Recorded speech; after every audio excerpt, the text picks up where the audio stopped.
My name's Emma and I own Venombase Studios. Venombase Studios has been running now for 9 years. I've always wanted to run my own business. I've always been into management and managing teams and roles.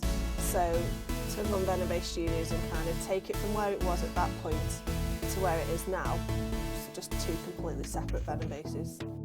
Unforgettable moments with Venombase, obviously there's the thing that I mentioned about taking them down to Peterborough, playing in front of that crowd. There's so many moments, but it's different for different artists and what it means to them at that moment. An unforgettable moment was when I got woken up at 4 AM in the morning because one of the bands I'd sent to Manchester spent all their money on beer and couldn't get back. So I had that call and I had to get up and go and get them.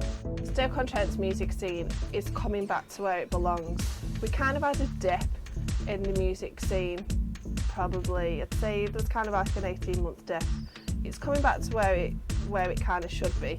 There's a lot more artists and bands coming back out there. There's a lot of kind of house DJ music out, which I love myself, but the bands had kind of gone a little bit quiet. When XO Waves won Six Towns Radio Awards Best Local Artist, it was fantastic.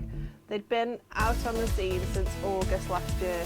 They were up against some really kind of strong fan-based built bands. So for them to get an award so early on in their kind of career was phenomenal. At Venombase Studios we've got an artist roster. The artist roster is quite varied. We've got Stephen White, who we've just signed in February. He's just all about the voice. He's a vocalist, he's got a phenomenal voice, but he's got no backing band, nothing like that. He's very commercial and we're kind of going to take him straight down that commercial route. We're now expanding out of the area with bands that we're signing up as well. Recently signed up Dirty Saint from Manchester. They're phenomenal talent. We've got Nicola Jane we've had on our books now. I think she was our second at signing ever to Venombase. She's on a 5-year contract with us now. We're ready for the previous 2 years to that.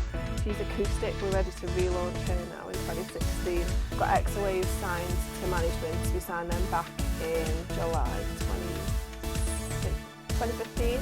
We did the launch of their first gig at Radical's Rising. There's no kind of end to what genre we work with as long as it's good music. And that's something again in the pipeline for the future, as I intend to continue building that management roster so that we've got a really strong amount of artists on our books.